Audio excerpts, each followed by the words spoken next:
नमस्कार। आप देख रहे हैं नेशनल लाइव 24 और मैं हूं आपके साथ रूबी। आज हम बात करेंगे माता के दूसरे रूप यानी कि ब्रह्मचारिणी के बारे में।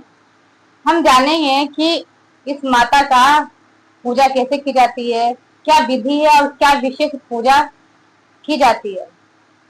माँ ब्रह्मचारिणी को तप, संयम और साधना की देवी माना जाता है। माँ ब्रह्मचारिणी की पूजा से साधक को आत्म संयम, ज्ञान और जीवन में दिव्यता प्राप्त होती है। इनकी आराधना से व्यक्ति में नकारात्मक विचार दूर होकर मानसिक शांति का संचार होता है। आज हम इसी पूजा पे विशेष बातें करेंगे सत्य सहोदर और पत्र अशोक पांडे जी से, जो हमें बताएंगे कि आज के जो पूजा होती है वो कितनी खास होती है उपासक के लिए। तो सबसे पहले आप बताइए कि माँ ब्रह्मचारिणी की पूजा कैसे की जाती है। नमस्कार। नेशनल न्यूज चैनल को मेरी तरफ से ढेर से शुभकामनाएं। माँ जगदम्बा, माँ नवरात्रि की ढेर सारी शुभकामनाएं। आपका जीवन सुखमय हो, सुगम हो। इन्हीं शुभकामनाओं के साथ हम लोग आज बात करेंगे, जैसा कि कल हम लोग प्रथम दिवस माता शैलपुत्री का पूजा हुआ था, उसी कड़ी में हम लोग आगे बढ़ते हैं द्वितीय ब्रह्मचारिणी की पूजा। द्वितीय ब्रह्मचारिणी अर्थात ये नाम से ही लगता है कि जो ब्रह्म को जानने वाली या आचरण करने वाली अर्थात तपस्या करने वाली।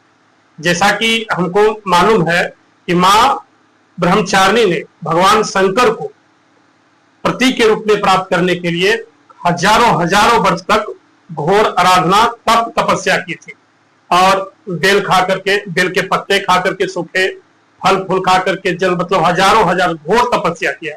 इसी के कारण माता ने जो ब्रह्म जैसा आचरण, ब्रह्मचारिणी का जो आचरण किया, इसी चलते माता का नाम पड़ा ब्रह्मचारिणी। और ब्रह्मचारिणी का मतलब होता है कठोर तपस्या करना, तप बल से आत्म संयम अर्थात अपने आप को आत्म संयम बनाना, जिससे मेरा जीवन सुखमय हो, सुगम हो। और यही माता ब्रह्मचारिणी का मूल रूप है। माता के इस रूप का जो पूजा होती है उसको किस प्रकार से करनी चाहिए, उसमें क्या क्या जो संयम होती है, नियम होता है, उसको कैसे बरतना चाहिए।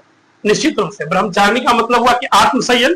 सबसे पहले आत्मा की शुद्धि हो, और किसी भी जीवन में हम कुछ प्राप्त करना चाहते हैं तो अपने जीवन में धैर्य रखना चाहिए, घबराना। से कैसे माता ने हजार वर्ष तक पूजा रत्ना किया, ठीक उसी प्रकार से जब द्वितीय रूप में है तो माता से को क्या लेना है, आत्म संयम, तपस्या, बल की जस की प्रति है।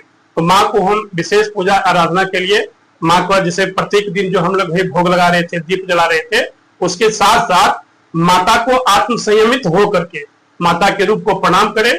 और प्रणाम करने के साथ साथ जैसे द्वितीय ब्रह्मचारिणी तपस्या का चीज हुआ तो एक मतलब मंत्र का उच्चारण करना, जो माला, एक हाथ में माता का माला है और एक में कमंडल है। अर्थात ये हो गया कि माता के जो मंत्र है विशेष रूप से, उनसे हमको जीवन में बहुत फायदा होगा। तो इस रूप का जो मंत्र होता है माँ ब्रह्मचारिणी को प्रसन्न करने का, वो मंत्र कौन सा है। या देवी सर्वभूतेषु संस्थि रूपेण संस्थिता माँ ब्रह्मचारी रूपेण संस्थिता नमस्तस्यै नमस्तस्यै नमस्तस्यै नमो नमः। इस मंत्र के द्वारा माता को हम प्रसन्न करेंगे ताकि उनका आशीर्वाद हमको मिले, मेरा जीवन में आत्म संयम बढ़े। अच्छा, इस दिन जो माता का जो भोग लगता है वो उनको ऐसा क्या पसंद है खास जो उसको पाकर चढ़ाना चाहिए इस दिन। निश्चित रूप से प्रत्येक दिवस जो हम भोग लगाते हैं कि पंचामृत हुआ, पांच प्रकार का फल हुआ, लवंग हुआ, नारियल हुआ, ये तो हम माता को भोग लगाते ही हैं। उसके साथ साथ सफेद चीज माता को बहुत पसंद है, अर्थात दूध चीनी से बना हुआ, जैसे कोई मिठाई हो, दूध हो, दही हो या साबूदाना है, ये माता को भोग लगाने से विशेष प्रसन्नता के लिए हम लगाएं तो बहुत अच्छा रहेगा जीवन के लिए। इसमें जो आप मंत्र बताएं, इस मंत्र को जपने का भी कोई विशेष है, कोई विशेष उपाय है कि कितनी बार इसका जप करनी चाहिए। निश्चित रूप से जैसे आपके पास यदि समय है तो कम से कम 11 माला, नहीं है तो निश्चित रूप से एक माला का आप तो निश्चित रूप से कीजिए, क्योंकि इसको अपने मतलब ये दिनचर्या में बनाइए कि यदि माता का हम पूजा पाठ कर रहे हैं तो कम से कम एक माला शुरुआत में और एक माला अंत में कर दे। इससे आपको निश्चित रूप से फायदा होगा और माँ का आशीर्वाद भी बना हुआ रहेगा। जैसा कि आपने सुना सती सहोदर परपत्र अशोक पांडे जी से कि माता के दूसरे रूप जो ब्रह्मचारिणी होती है उनकी पूजा कैसे की जानी चाहिए, क्यों की जानी चाहिए और किन नियमों से करनी चाहिए।